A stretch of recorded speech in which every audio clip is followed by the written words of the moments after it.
Hey guys, now I'm actually going to be doing something different. I'm actually not going to be reviewing a movie, but I'm actually going to be reviewing a video game. Now, I want to mainly stick to movies because movies are kind of what is very close to me, and I do aspire to become a filmmaker one day. But every once in a while, I will review video games, and I will talk about comic books. Whether they're all new or some sort of news, I'll talk about it. And the game that we're going to be talking about today is Spider-Man for the PS4. Now, I literally just completed this thing like an hour or two ago. It took me about 2 or 3 days. I've been playing since New Year's Day, so there's that. Also, happy first video of 2019, everybody. So yeah. And this is actually the first video game I've actually played in a while. The last video game I actually played was Injustice 2. And there's a stack of Xbox One games right there, and one of those is Injustice 2. Now, I actually have a very interesting story about Injustice 2, which I'll tell now. So, a lot of people who live... Okay, so, I do live in Greenville in North Carolina. There used to be a comic book store near the Regal movie theater. It sadly closed down a little over a year ago. A little more than a year ago, but it closed. Anyways, they had an event there for Injustice 2, and I went up against a guy, and I lost. But he was nice enough to give me some money to go down to GameStop and buy Injustice 2. I will always thank that man that he just decided to give some random kid some money to get a video game. But it really affected me. It truly showed me how kind and nice people can truly be. And for the longest while, it was my favorite video game because it was a fighting game like Mortal Kombat, but it also had good story and good characters. But back to Spider-Man PS4, this is actually the very first video game I played in a while because I'm not that much of a video game person because with a movie or a TV show, you can have a set amount of time to finish it. With the video game, you have no idea how long it could take you to finish. I'm actually lucky the fact that I was actually able to finish the game in 2-3 days at the most. I literally looked up how long it would take to 100% Red Dead Redemption 2. If you were doing nothing but playing just the game and did everything, it would take you a little more than a week to finish it. Which is amazing. But anyways, Spider-Man for the PS4. Now, this is actually an original title that is exclusive for the PS4. It's not based on any comic, any movie, or anything like that. Or any cartoon. It's actually taking elements from everything and putting it into this game. And I actually think that this is probably the best interpretation of Spider-Man. The reason, and probably the best version of Peter, one of the best versions of Peter Parker, if not the best. Here are a few reasons why I think so. One thing is that we actually get a competent Spider-Man. For years now, for a little while now, for a little over a decade now, not just Dan Slott, but a lot of other people, Peter Parker's always been portrayed as kind of a joke. But you're probably thinking, oh, Spider-Man was always jokey before. There's a difference between being jokey and being a joke. It had been forever since we've seen Peter Parker who was competent and smart at what he did, and we got to see his intelligence. And we also got to see that Peter, he did nice things just because he wanted to do it. There's actually a thing in which, there's actually a little side mini game in which you can actually be able to sweep up the floors of this homeless shelter called Feast. And there's a couple spills, and you can have to clean up 3 of them. And after you clean up all 3 of them, you don't get any reward, no experience or anything like that. But the only thing you do get is the satisfaction that you did something good. And then there's also the podcast with J. Jonah Jameson. That's hilarious too. I just wanted to bring that up because I just thought of something. This guy was talking about how he was playing the game and how he forgot to say that he was too busy trying to head to the next regular mission to stop a random mugging.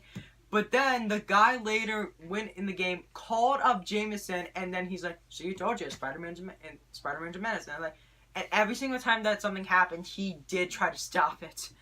That's great. Now, this is probably a contender for best superhero game ever made. It's easily the best Spider-Man game ever made. But I think it actually might be probably one of the best superhero games, if not the best, and I think it might actually be my favorite video game of all time now. Because the reason being I love this game and why I think it's probably my favorite now is because, for one thing, Spider-Man, he's probably my favorite superhero of all time. I always flip between him and Batman, but he was the superhero that got me interested in comic books, movies, because one of some of the first movies I ever saw were those 3 movies by Sam Raimi. And Spider-Man's just always been a character that's always stuck with me since the beginning. And this is a character that holds very near and dear to me. And it does an amazing job. Another thing is that all the characters, not just Peter, MJ is great because she feels very much like the MJ from the Ultimate Comics. Now, a lot of you are wondering what I'm talking about, but hold on, I actually have them here.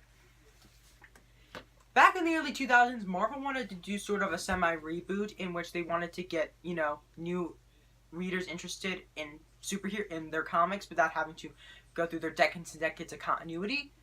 The Ultimate Universe. In the early 2000s, they created an entire separate universe in which the characters just started in the early 2000s, and the first guy that they did was Spider-Man.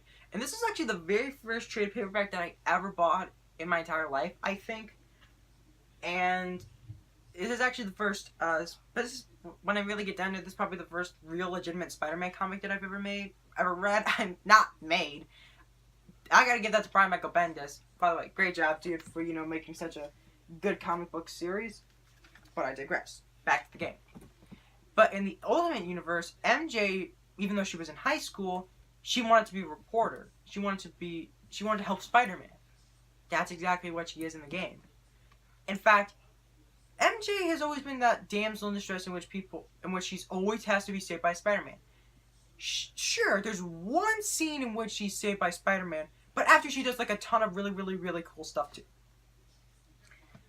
Let me think. Who else did a good job? Aunt May is really cool, too, because Aunt May...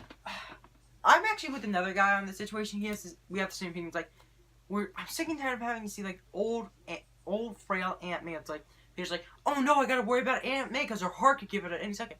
No, in the game, you see that Aunt May is doing things all on her own. She doesn't need help from anybody, and I think we should probably head into the spoilers, but...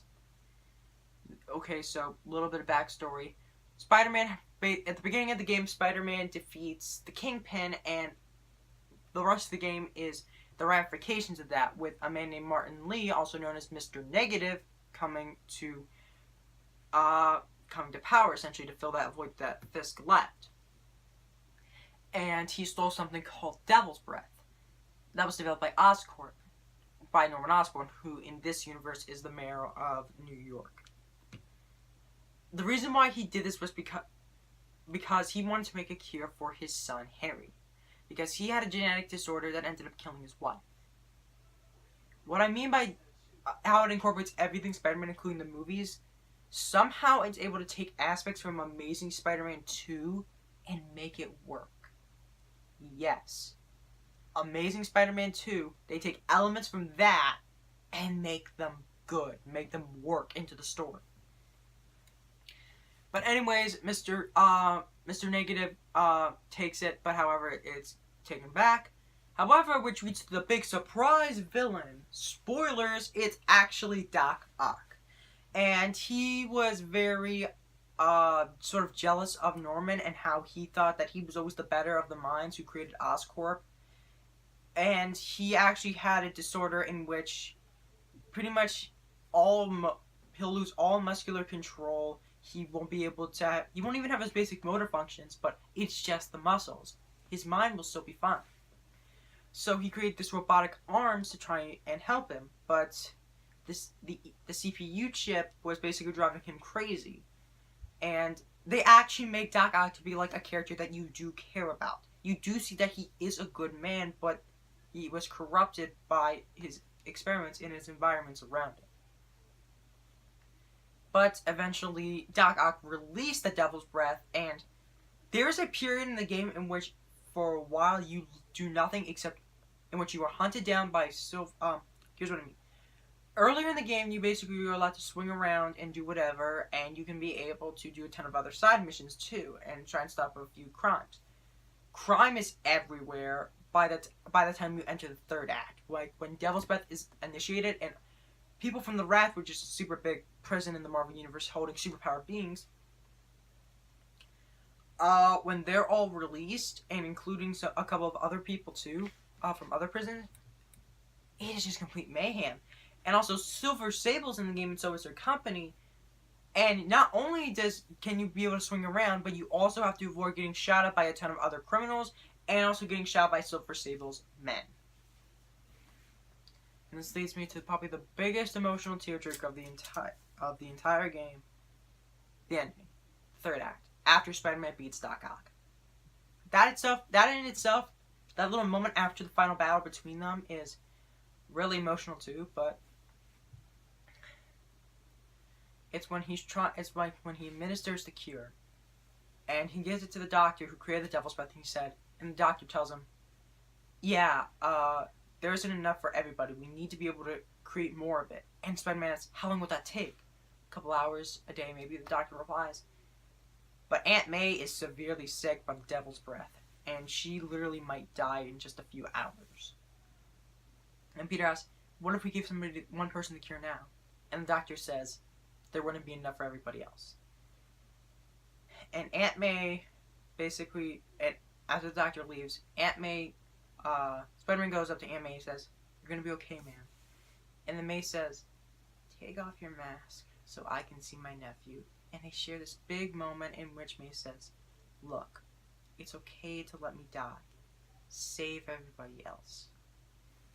And, oh man, that actually giving me a little teary-eyed right now. That's what I mean by how good not only the character designs are, which is great, but how great the voice acting in this too. I think actually the voice might be a little unpopular, but this is my own personal opinion. I actually think the person who voiced Peter Parker in Spider-Man might be the definitive voice of Spider-Man. Like how Kevin Conroy is the definitive voice of Batman, and how Mark Hamill's the definitive voice of the Joker.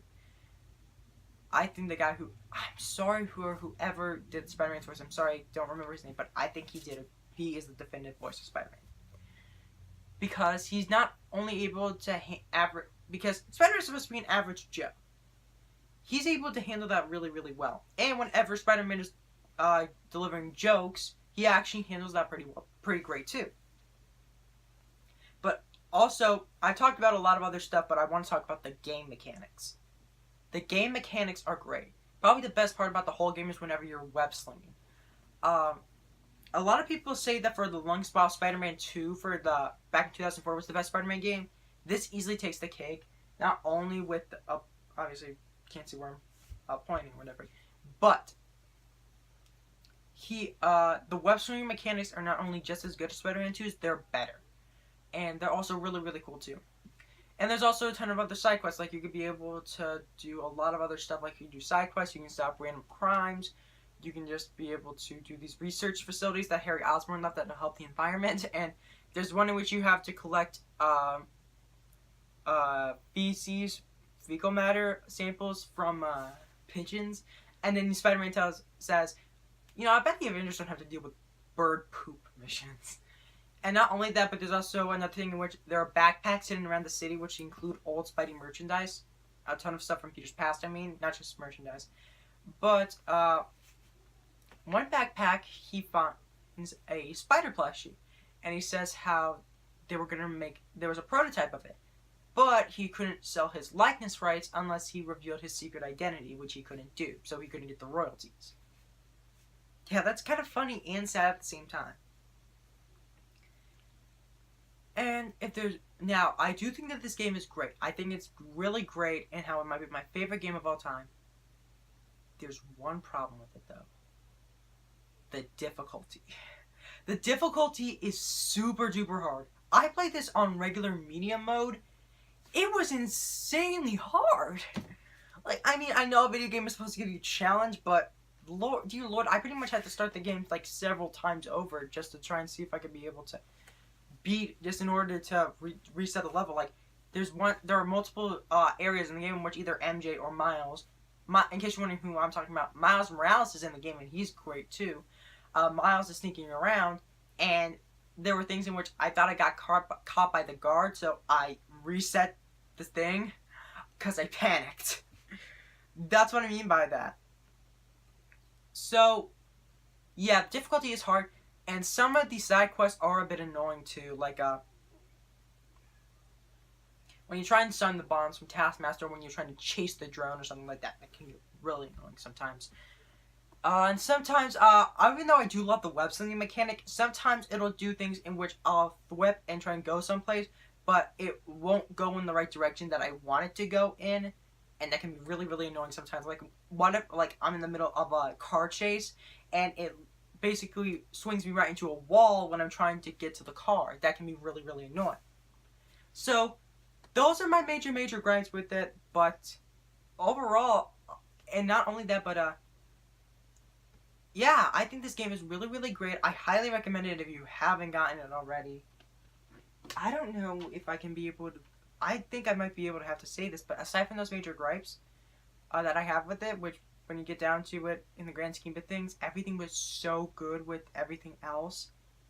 I think I'm going to give a perfect... I'm going to give it a perfect 10 out of 10. Yeah. So yeah, that was probably my first video game review, and I hope to maybe I can be able to do a couple more of these. Like I said before, I'm not that big a video game person, so yeah, you're probably not going to see that many video game reviews from me. So there's that. So yeah, I hope you guys enjoyed this little video game review, my very first one. So I hope you guys enjoyed that. So yeah. Let me know if there are any other video games that you want me to cover that I haven't checked out, because, like I said before, I'm like a billion times, I'm not that big a video game person, and I haven't played that many classic video games. So if you guys have any suggestions for me for games to play, let me know in the comment section down below in this video. Leave a like, and yeah, I'll catch you guys in the next review that I might do, whatever I'll do next. So yeah, as always, stay gold.